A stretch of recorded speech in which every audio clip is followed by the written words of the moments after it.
So tell us So all the amazing things that's going on. yeah, so I mean, currently I've been in business for about 20 years, and currently I'm a custom home builder. I do Like, what projects do you got going right now? yeah. So currently, and this varies, but currently we've got customs in Lincoln City, in Nescoin, Pacific City.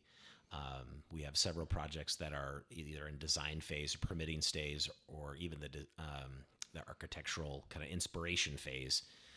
Also in Nescoin, Pacific City, Oceanside, Neatarts, kind of that central coast area. I've got a custom in Newburgh, and we finished up a big custom in McMinnville. I bought a lot in Sherwood, which is going to be next year's Street of Dreams. So we're in the Yes. process of designing that, and we'll be start marketing that here pretty soon. Hopefully by the end of this month, we'll have some marketing going to try to get that. When's this? When is the Street of Dreams? Because there's an actual like date where you guys all got to be finished and they're touring and Yeah, and so it changes every year because of the calendar, but it's usually and I'm going to get this wrong, but it's usually the second or third week of July, and it goes for about a month. okay for next. For yeah, pretty Summer. much every year. Yeah, But yours will be for next 23. 2023 summer. Yeah, correct. Okay. So, anyways, yeah. So we also do remodels. We do quite a few remodels. I would say last year it was probably about between 30 and 40% of my business. And what I've decided to do, just being through several market cycles now of ups and downs, realizing that diversity is important, specializing is important, but diversification within that specialty is also important. You look at something like COVID that came, and I was really nervous about gosh, what's going to happen. But in what really happened was that more people were staying home and realizing, gosh, this space doesn't work, or I need a home office, or I need two home offices because both parents worked, or I need some more soundproofing because the kids are just driving us crazy and we can't work, and we're taking less trips and going out to eat more, so we have more or less, so we have more disposable income. So the remodels really started to take off, and they're really challenging. But what it does is it requires me to have a staff of employees that can actually manage those things. And really, one of the big purposes is to be able to have a crew available to do my punch list on new construction. So if we need to adjust a door or put on a knob or hang toilet paper holders or towel bars or whatever, I'm not calling back a specialty contractor to do that when they don't have time, especially in this kind of work environment when finding employees and good employees is very difficult. Yep. So I have a team that knows what I expect, and they understand the level of precision and expertise that is required of them. Do we win every time? Of course not. But we try, and that's the goal. But they know what we need, and they know what done means. And yes, that's finalized. Which you guys are great. Yeah. It's funny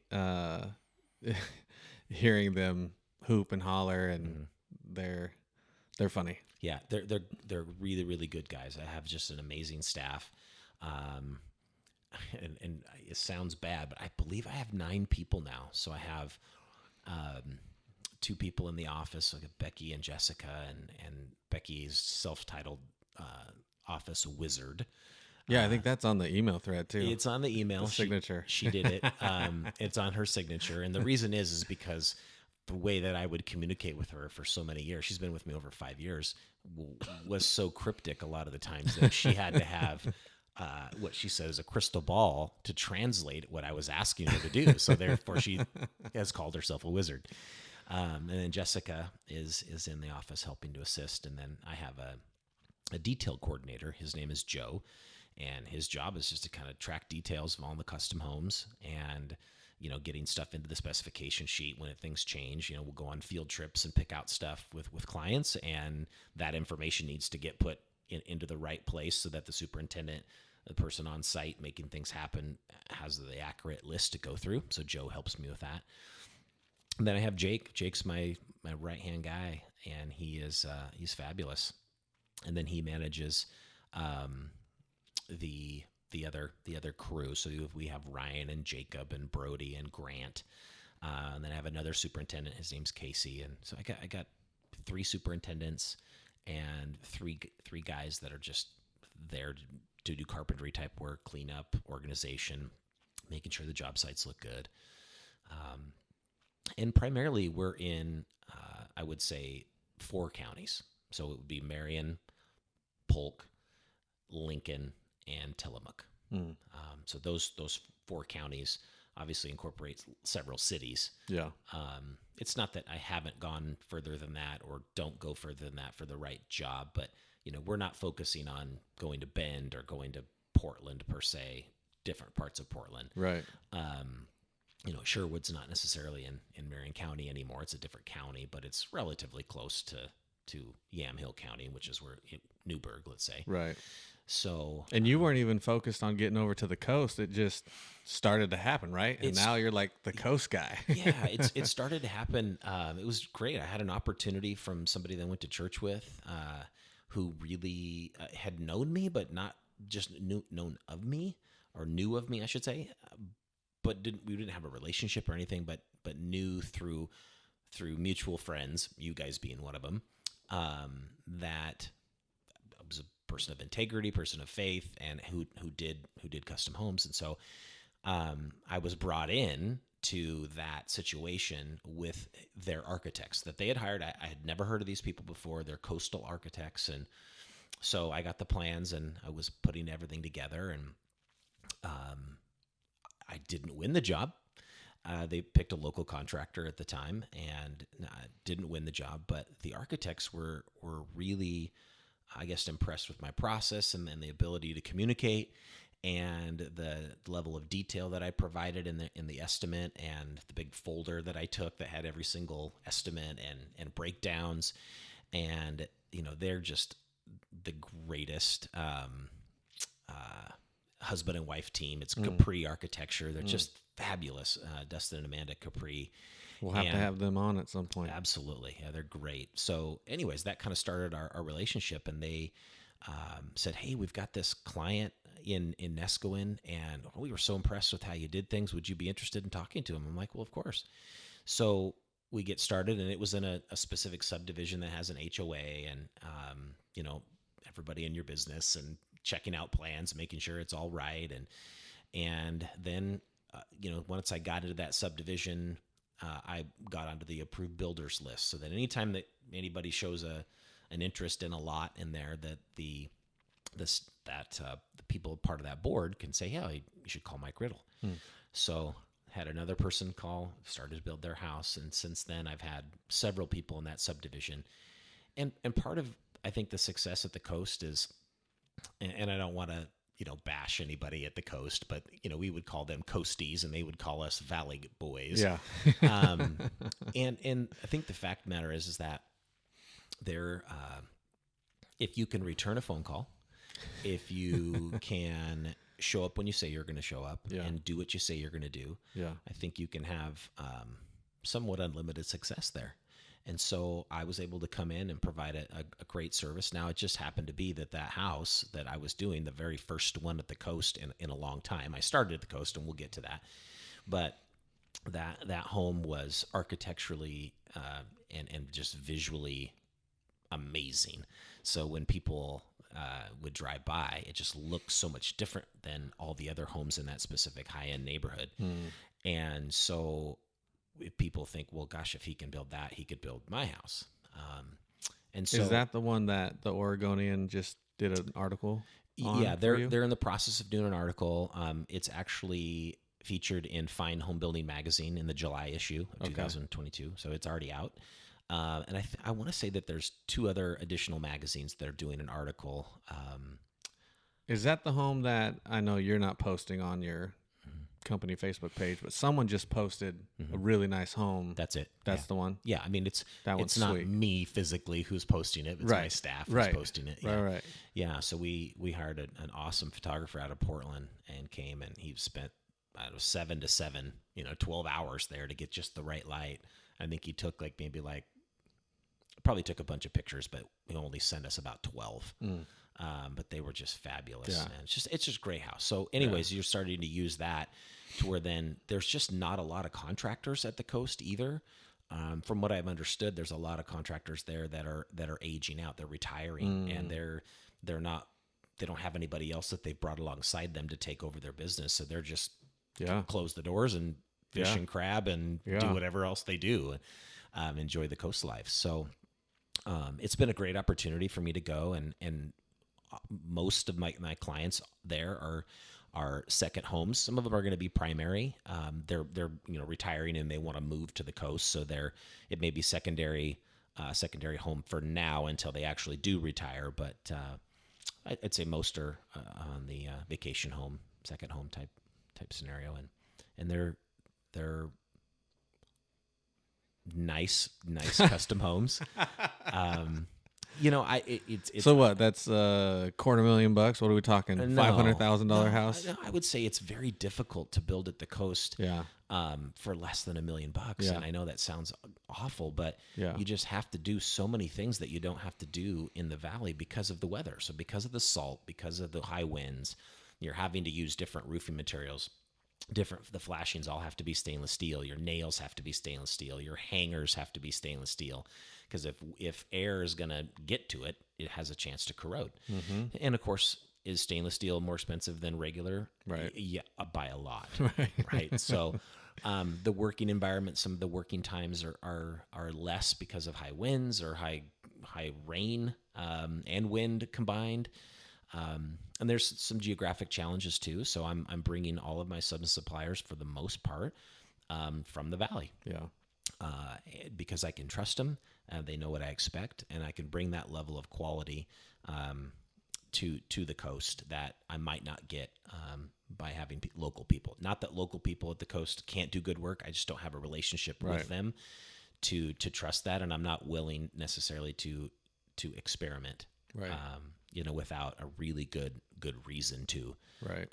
And I have had some conversations with locals where I go to their shop, I sit down, I meet with them, and while I'm sure they do, good work, it just didn't seem like a good fit for the time. But yeah, I'd say it's difficult to build a home less than $1 million. So most of the homes that we do are, $1 million plus. Yeah. I'd say that it's really easy to look at dollars per square foot and try to figure out, because that's how everybody, it's like a litmus test. Yeah. And it's like, well, gosh, I don't go to a car delership and say, how much does that car cost per pound? You don't weigh out cars. Because in the custom world, a 3,000 square foot house and a 3,000 square foot house side by side are 100% different. Right. No two houses are going to be the same that I do, and so Right. some people want the gold toilet, some people want a regular toilet, right? And so a lot of it has to do with finishes and then architectural details. So that one home that we were talking about, it just has so many architectural details that cost a lot of money. Yeah. And the materials are expensive. The craftsmanship and the labor that it takes to make those things happen. They take more time, they take more money, but ultimately the products that the client ends up with is very specified to their liking, and it's good quality, and they're proud of it, and it lasts a long time and relatively easy to maintain with as much as you can at the coast. Right. Chances Right. are there's quite a few things that are just the sacrificial lamb, like Right. some of the exterior doorknobs and some of the exterior fixtures. You just can't get them to where they just won't rot. Right. They just do. Yeah. Right. So you don't spend a ton of money on those knowing that you're going to replace them in a couple of years. Right. But the rest of the stuff, we really do, focus on quality and great service. Yep. So, do you want to kind of go back to the start? Or? Well, yeah. I mean, we all assume you just have always been building $1 million houses, right? Yeah. You've always had certainly not 10 employees and yeah.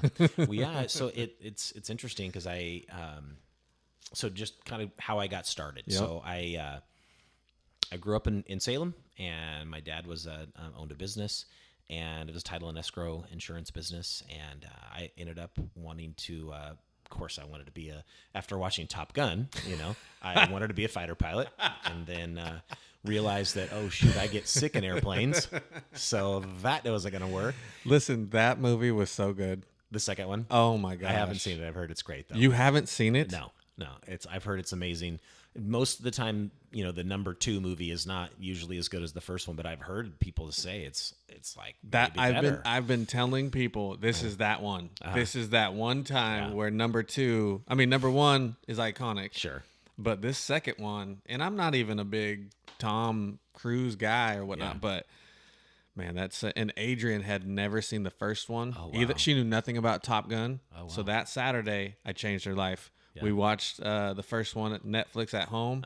She loved it. Then I took my dad too. He was fired up. Yeah. So then we go to the second one, and she like leans over during the movie, and she's like, "I'm so glad you showed me these movies. That's awesome. It's intense. Yeah. You got to see it. Yeah, I will. Yeah, so that would inspire You me will to- want to be a fighter pilot again Of after course, you watch that. Of course. I watched the previews of it and the trailers. I'm like, oh man. But I realized, I didn't have the inner ear makeup to be able to do it, and I didn't have the body type to do it. And frankly, when I joined the Civil Air Patrol and realized I don't have the brains either. So I don't have the brains, the body, or whatever. So it's like it was written on the wall. So I said, well, I'll be a professional baseball player because that's just as attainable. Anyways, went to Linfield and graduated with basically athletic training, sports medicine degree. I became board certified to become an athletic trainer, but knew that I didn't want to do that like at the professional level. So I got all my teaching credentials in that time as well. So did my student teaching at McMinnville High School, which is where I met you and the whole Jones posse. Mm-hmm. And so I would teach and then do the athletic training after school during a couple seasons, and then I coached baseball. So couldn't get a job at Mac High when I actually finally got my license. There just wasn't anything available, and principal from Crater Elementary in Newburgh, Oregon, called and said, "Hey, we'd like to interview you for a PE teacher." And I'm just like, oh, what? Elementary school?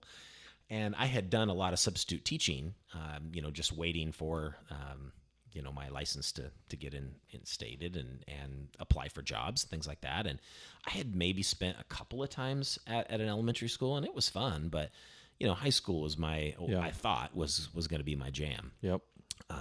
So anyways, I'm like, well, gosh, it's the only job offer that I have. So I'll go in for the interview, and thought it was great. And Trav, I tell you, it was one of the best 7 years of my life. I just loved it. I don't think I knew you did it for 7 years. Yeah, I did it. And then, so I did it for 7 years. It was one of the best jobs I had, first through fifth grades. And I had a lot of autonomy from Miss Ann Wiley is her name. She was the principal at the time. She gave me a lot of autonomy and said, Mike, just, do your thing. And frankly, I didn't have any training with elementary kids. And so I just broke things down to the most simplistic form. And there's a couple of things that I was just really a big stickler on. It's like, I don't ever want to see somebody throw a ball and look like a goof. And so every one of my kids can throw a ball, any kind of ball, and not look like they have no athletic ability whatsoever. That's your baseball background coming out. Yeah, it really was. But we used it in every aspect. And my goal was that every one of these kids, because I was the chubby kid in elementary school that couldn't climb the cargo net. I couldn't even grab the rope, but I was a dodgeball stud.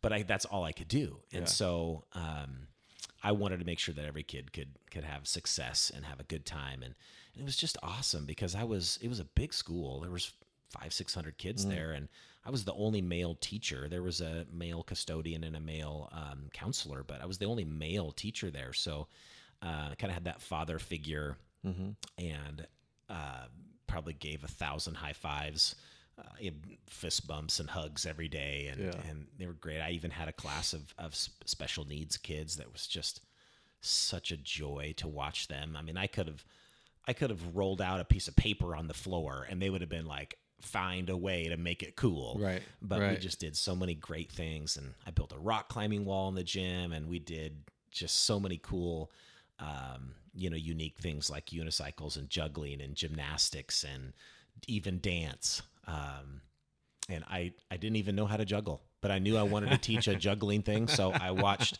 some YouTube videos, and on my breaks and on weekends, I would just practice. And then I finally was able to do it. And so then I could actually teach the kids how to do it. So it was really wonderful. And then I was able to go to the high school level and be an athletic trainer and baseball coach. But just kind of got to the point where it was a lot. And my wife and I really wanted it. She was also a school teacher. She taught elementary school at Washer in Lafayette, which is the McMinnville School District. And she really wanted to stay home when we had our first child. And so I'm like, okay, great. Well, I'm making like $2,300 a month take home, and you are making like $1,300, and it's like, how am I going to replace that income? And so I had actually worked for a custom home builder right out of high school. So just right when I graduated, I went to work for Jim Schmidt, and it was called JC Homes. And we did remodels, and then we did like framing and foundations on some higher end custom homes with another contractor in town, Dan Detweiler. And I worked with both of those guys on and off through every break, every summer. And we did a lot of really cool foundations and framing and remodel projects. And I was able to learn the trade. I didn't learn anything about business per se, but both those men were just the most wonderful men, great teachers, very humble, never yelled at me one time, even when I cut a very expensive glue lamp beam wrong, and then they told me, well, we'll just get out the board stretcher. And I'm like, board stretcher? I haven't seen that tool. And, realized that was the joke, but they could have yelled at me, but they didn't. And it was a great experience. And so when we decided that, hey, Stephanie wants to stay home, I'm like, okay, what can I do to make up that income? And my dancing career was not going to be sufficient. So anyways, I decided, well, I'm going to start a construction company, and I'll just do like a flip here and there or whatever, just to kind of make up for her income. And so I started it with my dad. Just he had been retired and had some money to help me get started. And so we did one like flip together in McMinnville, sold it, made a few bucks, bought another one in McMinnville. I fixed that up by myself, and then I actually split it off. There was an extra lot. I split it off and sold it, and realized that, gosh, I just don't really like remodeling. It's just, you're always kind of putting lipstick on a pig, and you can get it looking better, but it's not going to look like how I wanted it to be, how I learned how to do things right. It's like, no, that's not good enough. It needs to be as perfect can be, and that's how I learned. So it's like, well, that's what I want to do. So new construction was my passion. So I used some of that seed money to then purchase a lot in Lincoln City, built a house. I think I made like a couple $1,000. It was bad, but it was a great learning experience. And I was everything. I was the bookkeeper. I did everything myself. And so I would work all day. I would teach all day, and then I would drive down to Lincoln City at after work, and I'd work as long as I could, and then I'd drive home and slap myself to wake up. And, so I did that I finished that house, and then I was able to use that and some other seed money, and I bought 2 lots, and I built 2 spec homes. And I sold both of those just right at the height of the market. So I started the business in 2002. I started teaching in 1998. But so anyways, I sold those 2 homes, and I was like, oh my gosh, I just made like 3 years teaching salary. What am I doing? But at that time, I had already signed my contract for the next school year, and I wanted to honor that. I could have got out of it, but I wanted to honor it. So I taught 1 more year, and was able to do a small little subdivision in Dallas, along with 2 other bigger builders, to where I just had 5 lots. And so I, again, did the same thing back and forth, and then sold those and started another subdivision in McMinnville. Finally stopped teaching, and it was really sad. I was really sad to leave the kids and all the relationships that I had started with not only those kids, but the staff and just Newburgh School District in general. And it was a great experience. I wouldn't trade it for anything.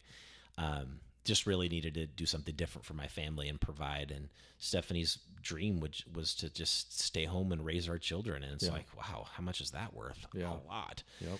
So I'll find a way to make enough money to sustain us, and you can focus on this. And it's just been a great partnership. So anyways, I continued to do spec homes, just because that's what I knew how to do. And it was wonderful because I love the creativity. I love designing. I love picking all the interior colors and coming up with new things. And so I would do that for every one of my spec homes, and people really liked it. And it was different than what other people were doing. And that was fun to see that, hey, I'm putting something out there and people are actually enjoying it.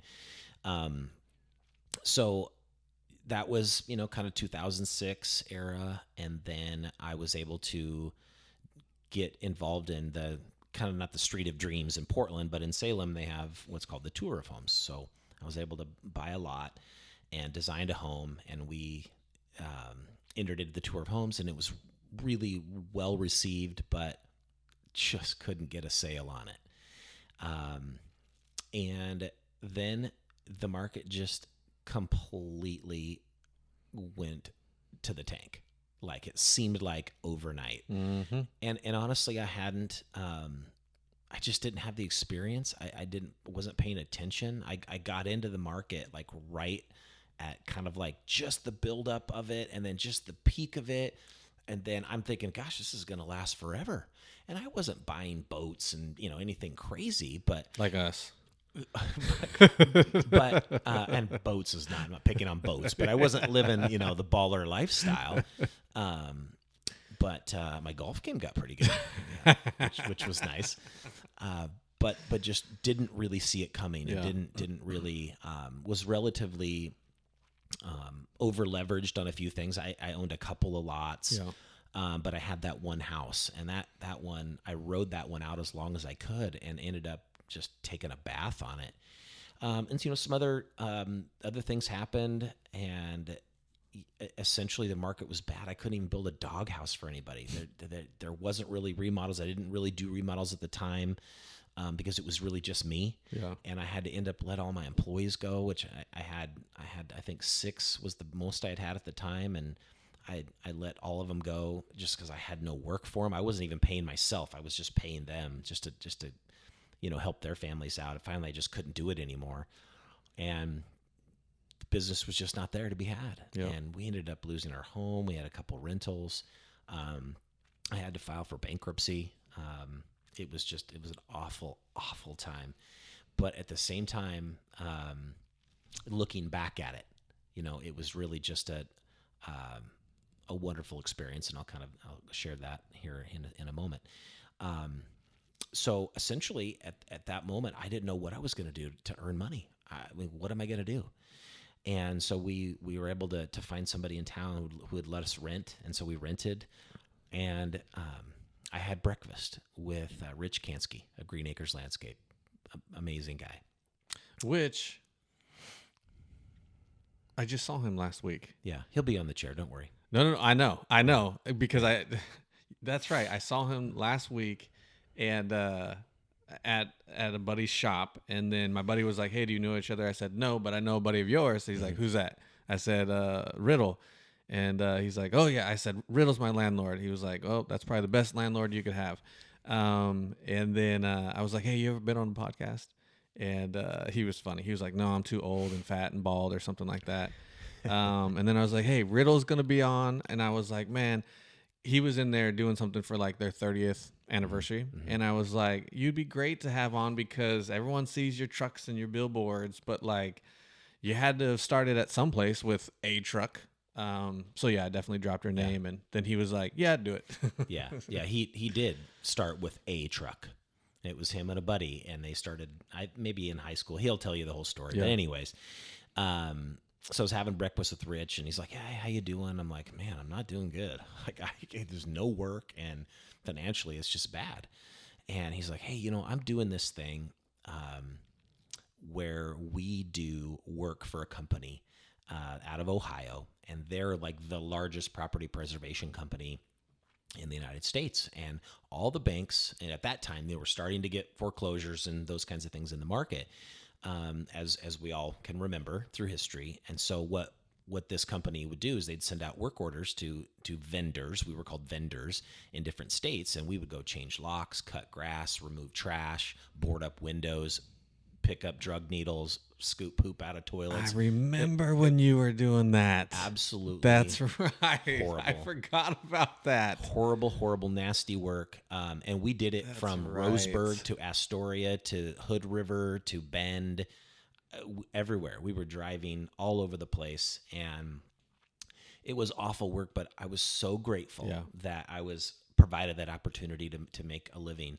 And it was the only work that I could find at the time. And Rich was very gracious to bring me into that. And we built a great business. Well, Rich did. Rich and his brother Rob, and Rob Kansky is equally great. And so we kind of had a team. There was two other guys that really, there was three of us that physically did the work. Rob did all the books, and Rich looks pretty and provides the opportunity. He's certainly capable of work, but he knows what his strengths are, and that's bringing people together to get stuff done, and that's what he did. And so we were able to make it. And were through. they doing that? I mean, we all know how it was for us contractors back then. Were they doing that too? To like, hey, we gotta. No, they were doing it. Not as a survival technique. It was certainly bringing in money, which was helpful, but they still had, plenty of landscaping jobs. Okay. It just wasn't, they're not as big as they were. They had to cut back. Okay. So they were just more diversifying, where you were using it like, man, I need, this no is what I one's need to building eat. houses right now. Right. That's what I need to eat. Yeah. So I did that for, I think, about 4 years. And then the market started coming back. It was about 2011. And I had somebody come to me and say, hey, are you interested in doing this? And I built their home, and it was great.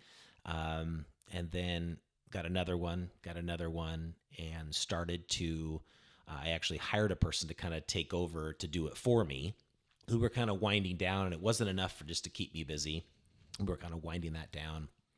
A lot of the foreclosures kind of made it out of the market, and just wasn't quite as much work as there was before. And so built a really nice custom home for one family. It was the most expensive one I had done. And it was a multi-million-dollar house. And that just really gave me the confidence to be able to do more higher end work. And my clients were just the most wonderful, gracious, fabulous people.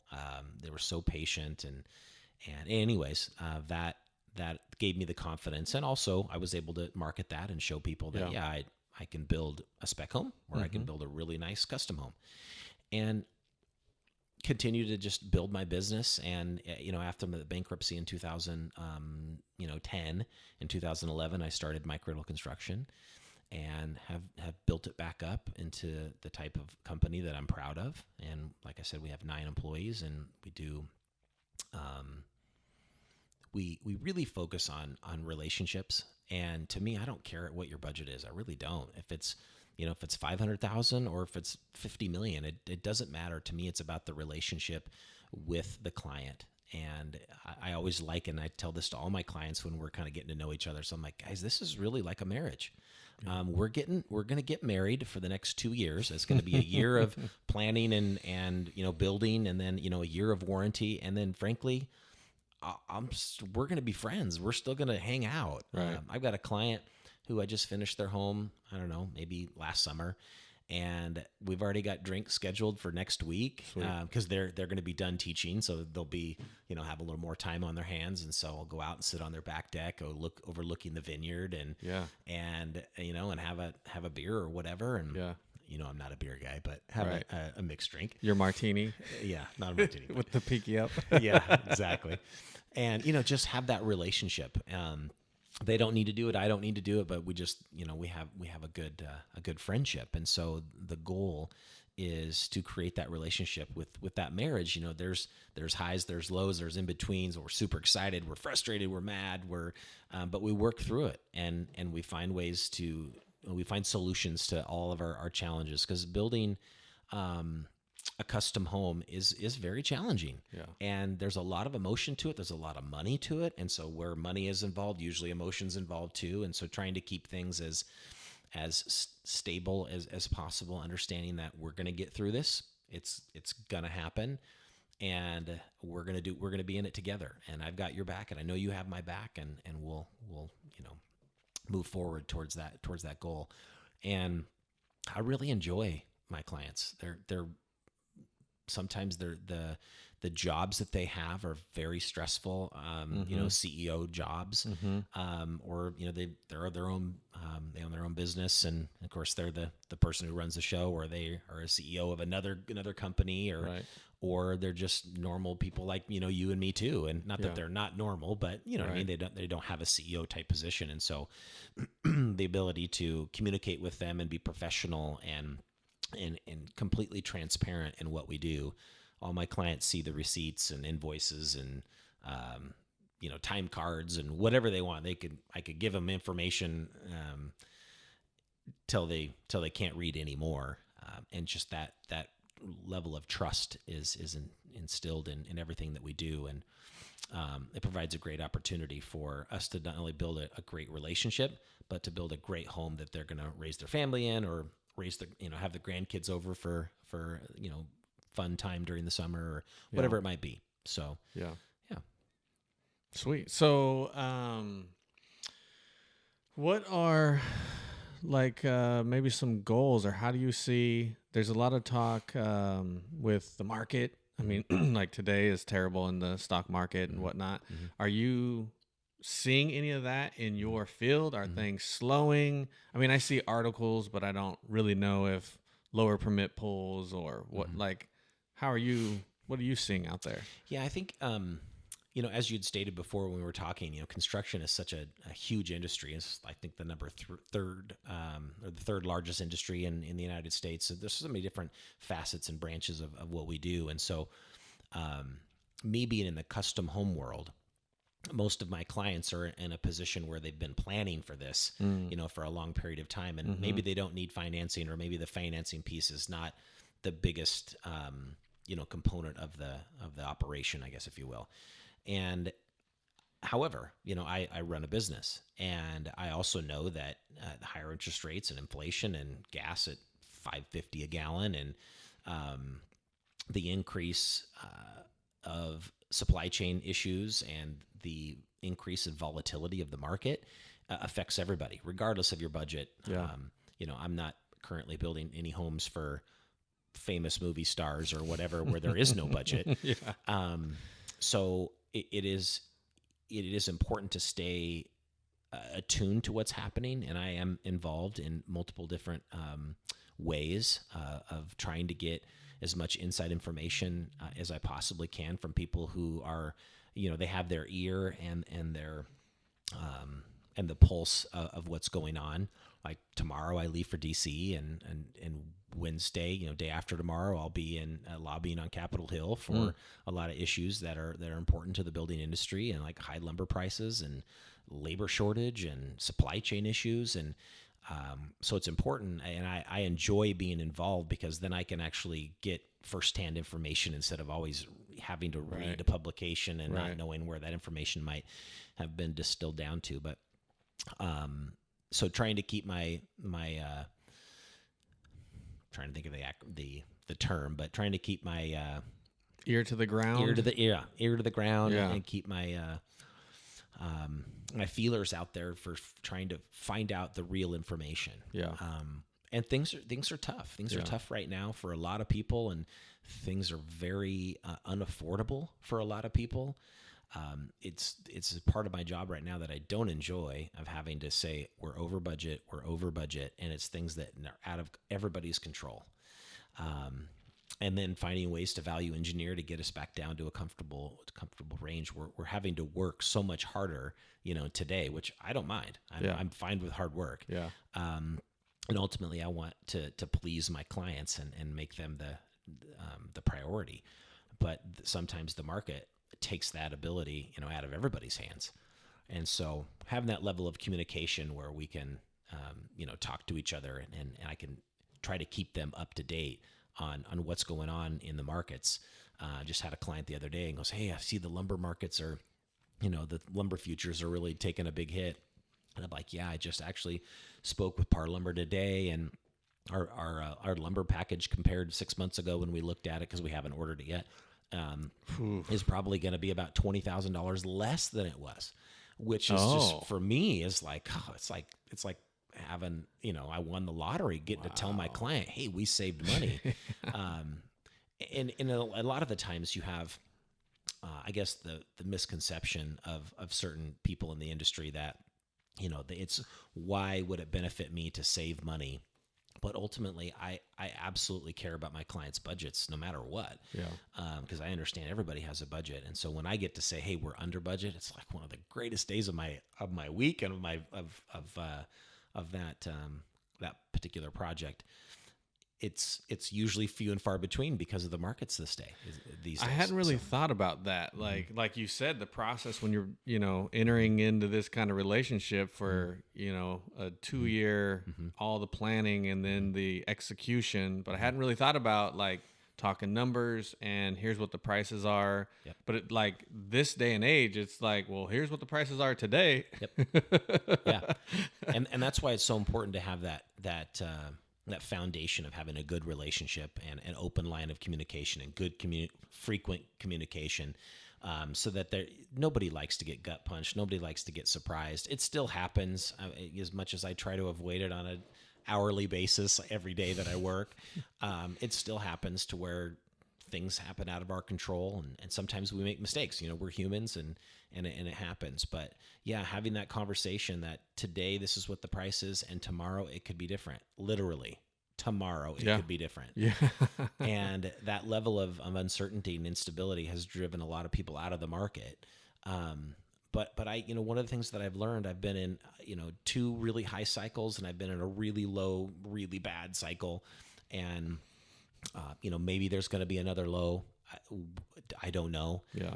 But I've learned a lot of things. Kind of going back to what I had said before, because of all those times of struggle and the 18 to 20 hour days that I put in, we're doing that property preservation stuff just to feed my family, developed a deeper level of faith. Mm-hmm. It developed a deeper sense of purpose to be the best father and the best husband and the best business owner and the best leader in the community that I could be.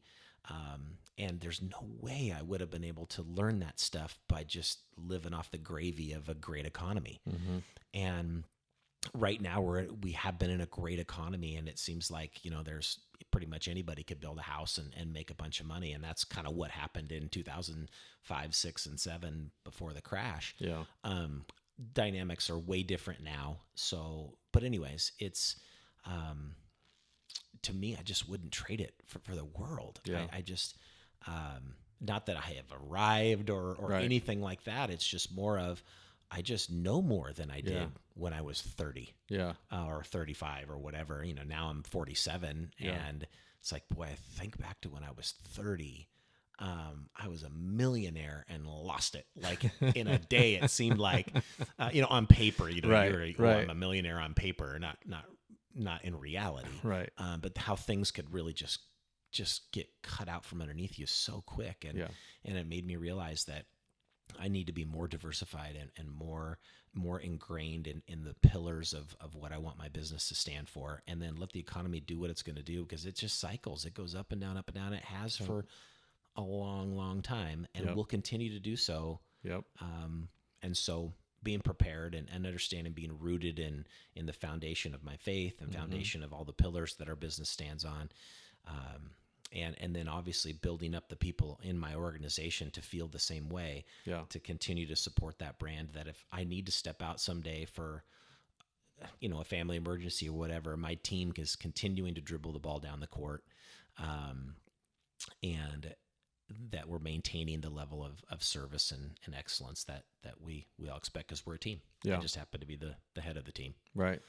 Yeah. The last person I was chatting with, we were talking about COVID. She went out on her own, I believe like January of 2020 or February of 2020 Strong play. to start her own deal. And we just talked about how, yeah, there was a lot of tough stuff during all that, but the lessons learned and the creativity of like pivoting and what people had to do to, I mean, restaurants started delivering. And I mean, for her, um, she's doing um, divorce mediation. So sometimes she's meeting in person, but a lot of times there's Zooms. And we were just talking about how, like, pre-COVID, most people probably never got on Zoom or video chatted or whatnot. But then now, I would say a majority of people have video chatted now because they had to during that time to like see their loved ones or work, or like Adrian was teaching PE from home on a video, you know, and just kind of talked about how those tough times also force creativity and, you know, pivoting and so Absolutely. I think that's you can't embrace that type of thought process or mentality without having gone through it and then come out the other side. So I did CrossFit for a number of years, and I got hurt actually at another gym that wasn't even CrossFit, so I can't blame CrossFit. But one of the kind of common sayings that you hear in that world is embrace the suck. And essentially that's just like, yeah, this workout is going to be horrible. It's going to destroy you. You're going to be sore, but embrace it because it will help you get to the next level of your fitness. And so, you know, I don't know. I don't ever want to go through what I went through before, at least that way. But I can tell you that it's given me a better sense of understanding, that knowing that through the pressure, that lump of coal becomes a diamond, and through the pressure, I'm able to be more creative and be a better communicator and be a better husband, father, person all around, because that adversity helps shape you. yeah.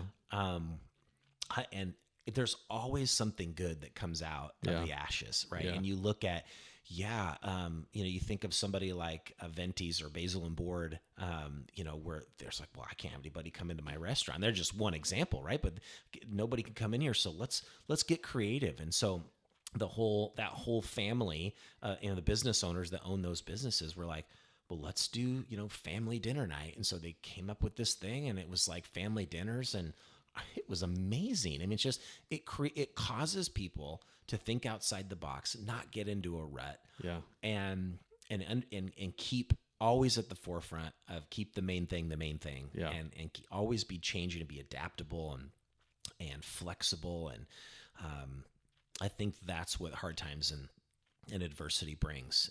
It helps you kind of come back to your roots, your core values, your faith, and says, what's more important? The boat's not that important. You know, this fancy trip's not that important, or this house is not that important.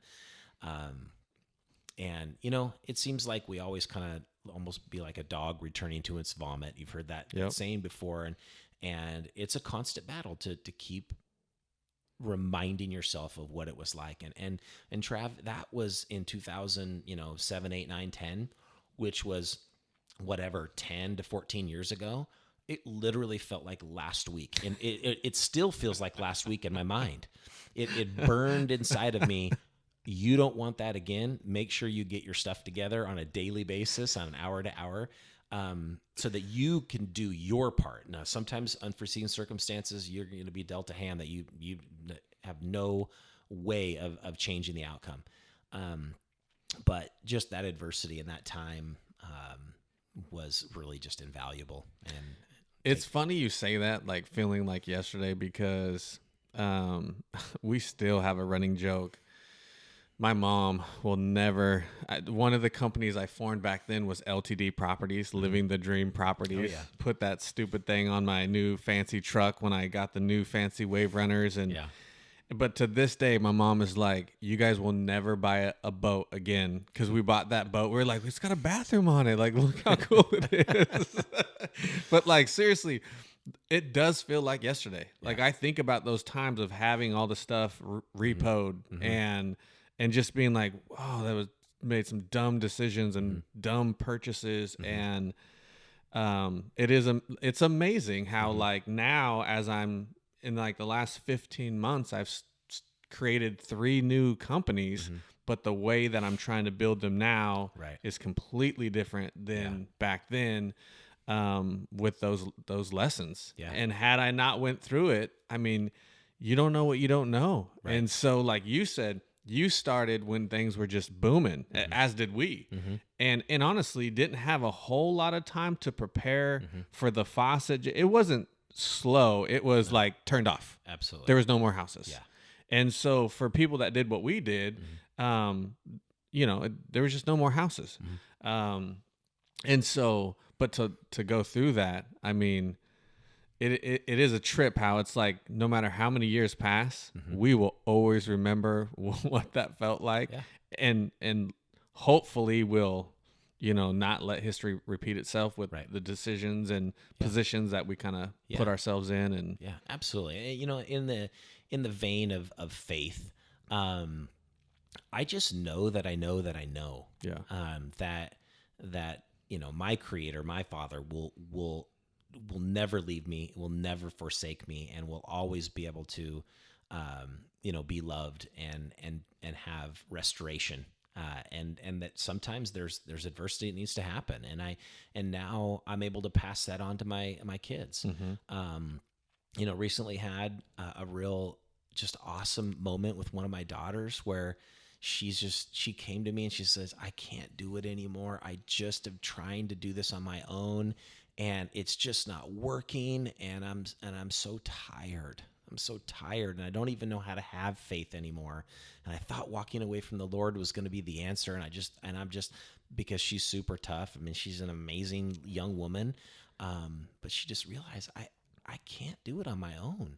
And it sucks being lonely. yeah, and but getting to be able to then instill in her and have the words fresh on my heart that then transferred to my tongue that said, it doesn't matter. You don't have to, and just being able to do, have those kinds of conversations with my daughter that of past failures, past experiences, past success, and knowing that I can, confidently give hope and peace and faith to somebody else, whether it's in business or it's my daughter or it's one of my employees or it's one of my clients.